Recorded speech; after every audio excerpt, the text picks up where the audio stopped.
Oui. C'est un très gros changement. Alors, pourquoi avez-vous changé comme ça? Bien, en fait, il y a plusieurs raisons.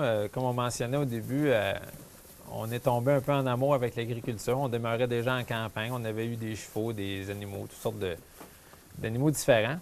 Et puis, lorsqu'on a commencé à s'intéresser à l'agriculture, bien, moi, j'étais technicien en aérospatial. Donc, je travaillais comme assembleur-testeur sur des unités hydrauliques de train d'atterrissage. Et puis, bon, on ne peut pas devenir agriculteur comme ça. Donc, on a commencé, moi et ma conjointe, à aller suivre des formations les fins de semaine qui se rattachaient à la production de ovins, donc des moutons.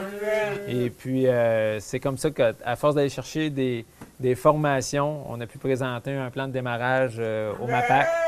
Puis, comme ça, bien, pouvoir tranquillement, pas vite partir l'entreprise. On peut voir ici qu'il y a beaucoup d'enclos. Oui. Est-ce que il y a une raison spécifique? Comment ça fonctionne? Oui, en fait, les enclos sont tous différents. Ils sont tous montables et démontables très facilement. Les raisons majeures pour ça, c'est que on a plusieurs grosseurs d'animaux. Exemple, les naissances ils peuvent être échelonnées parfois sur quelques mois. Donc, tu ne peux pas mettre un agneau très petit avec un agneau qui est beaucoup plus gros, il va se faire tasser. Il ne pourra pas aller chercher sa nourriture. Donc, souvent, on va marcher par grosseur d'animaux, d'un. De deux, ça va être par parc également pour les accouplements. Ça peut être un parc pour celles qui donnent du lait. Donc, chaque fois que tu as besoin d'un parc spécifique, pouf, on peut mettre une clôture, puis voilà, le parc est fait.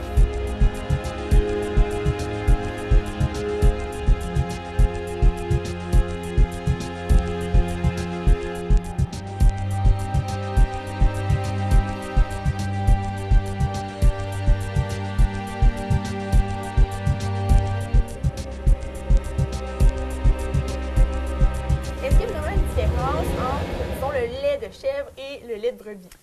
Oui, il y a une grosse différence. C'est surtout au niveau du goût. Que l'on aime ou qu'on n'aime pas le goût de la chèvre, c'est un goût plus prononcé. Moi, je me rapproche beaucoup plus au niveau du goût que celui de la vache, avec un petit peu plus de sucré.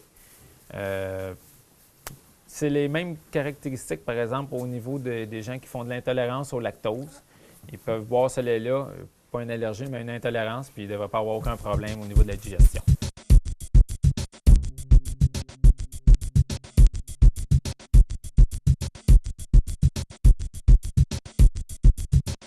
Donc, nous sommes au quai. Ici, en quoi ça consiste? Comment vous organisez les brebis rendues ici? OK. Bien, ici, c'est pour la traite. C'est là que ça se passe. Donc, le parc où nous étions tout à l'heure, où il y avait les brebis laitières, il y a un système de couloirs. Ils vont prendre un corridor où est-ce qu'ils vont les mener vers le quai. Et puis, lorsque la première va monter, elle va s'en aller à la première station qui est disponible, qui est ouverte. Et puis, lorsqu'elle va s'appuyer pour manger sa moulée, qui est de l'autre côté, elle va ouvrir la porte pour la seconde. Donc, les portes vont s'ouvrir une après l'autre en cascade. Et puis, il y en a 12 qui vont prendre leur place. Puis, pendant qu'ils vont manger leur moulée, c'est là qu'on va faire la traite.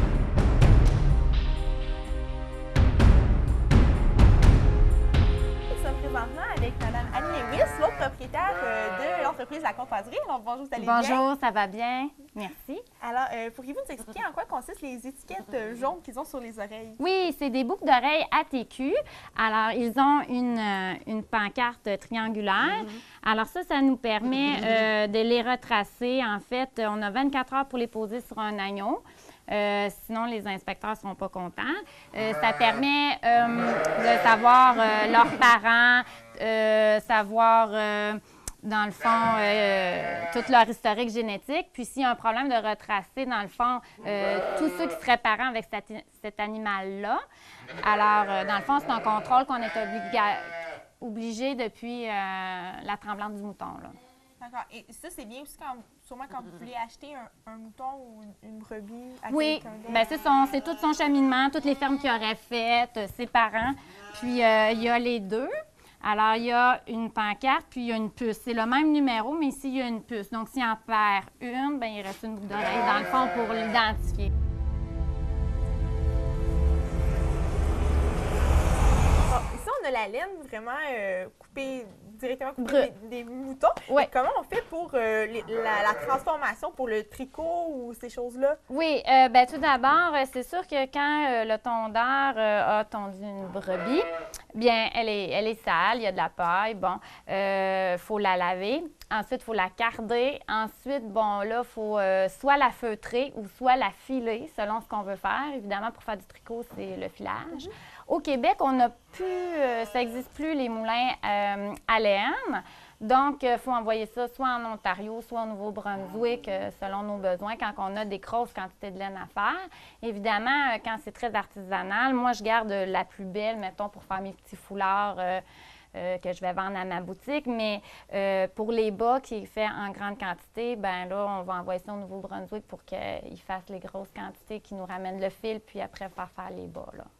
Et justement, vous parliez de votre boutique. Oui. Vous avez beaucoup de produits qui vont être prochainement à vendre. Est-ce que Oui. vous pourriez nous en parler un peu de quelle sorte? Bien sûr. Il y a les bas qui sont de style plus thermal parce que c'est une laine qui n'est pas super douce, mais qui est très résistante et très gonflante.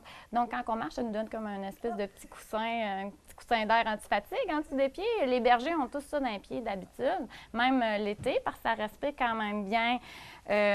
Ensuite, il va y avoir les foulards que moi, je feutre. Ensuite, on fait des oreillers aussi parce que comme c'est très gonflant, c'est confortable, des coussins.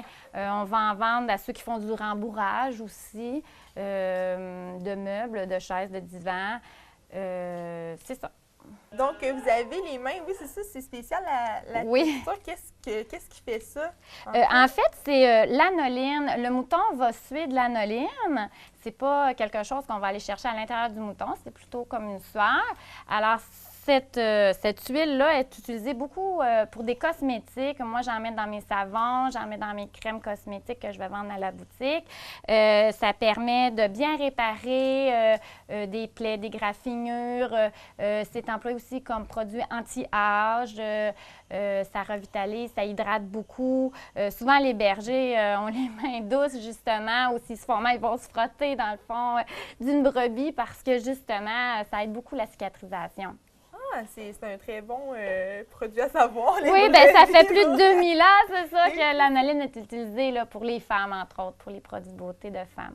Et justement, comme vous le dites, la brebis, ça fait très longtemps que ça existe. Et le métier de berger aussi, c'est un très vieux métier. Oui. C'est quoi la différence maintenant du berger d'aujourd'hui et du berger d'autrefois, à part la technologie, disons? Oui, bien, c'est sûr que les avancées sont très différentes. La génétique est plus poussée. J'ai jamais vu mon mari s'asseoir au pied d'un arbre et lire comme on voit dans les films et regarder son troupeau. C'est beaucoup, beaucoup d'ouvrages, beaucoup de surveillance. S'ils vont bien, si c'est ça, la maladie, les poumons, c'est de chaque instant. Puis, non, c'est beaucoup d'ouvrages, de tout le temps surveiller le troupeau. On n'a pas le temps de lire. Oh non! Vous n'avez pas de chien de berger? Mais oui, éventuellement, on aimerait ça en avoir un dans la maison, dans la boutique, parce que là, le troupeau va être à l'extérieur. Ça, c'est quelque chose que les gens oublient. Ils trouvent ça bien cute, des moutons à l'extérieur. Sauf que des moutons à l'extérieur, nous, on a des coyotes. On peut avoir des problèmes avec les renards. Si les agneaux sont trop jeunes, ils peuvent se faire manger, ils peuvent se faire attaquer la nuit. Donc, c'est ça. Nous, on voudrait un chien pour protéger le troupeau, là, éloigner les...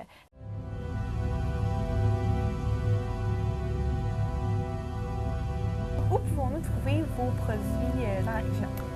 Oui, en fait, nos produits se retrouvent surtout sur les marchés de solidarité, Joliette, Brandon et Radun. C'est un marché virtuel. On passe la commande par ordinateur, puis on va chercher nos produits le vendredi. Tous les producteurs vont porter leurs produits là. Donc, il y a des bénévoles qui vont faire le petit sac là, pour la personne, puis vous payez, puis vous partez avec, dans le fond, tous les petits produits locaux. Il y a aussi la boulangerie Saint-Viateur qui a notre fromage, l'abbaye de Saint-Jean-de-Mata qui a notre yogourt fromage. Et puis, il y a ici le comptoir du cerf, pas trop loin. Donc, un petit fromage avec une petite terrine de cerf, c'est toujours très, très bon. Puis, éventuellement, notre boutique, à partir du 9 septembre, va avoir tous nos produits là, avec les explications nécessaires de la bergère. Merci beaucoup. Merci.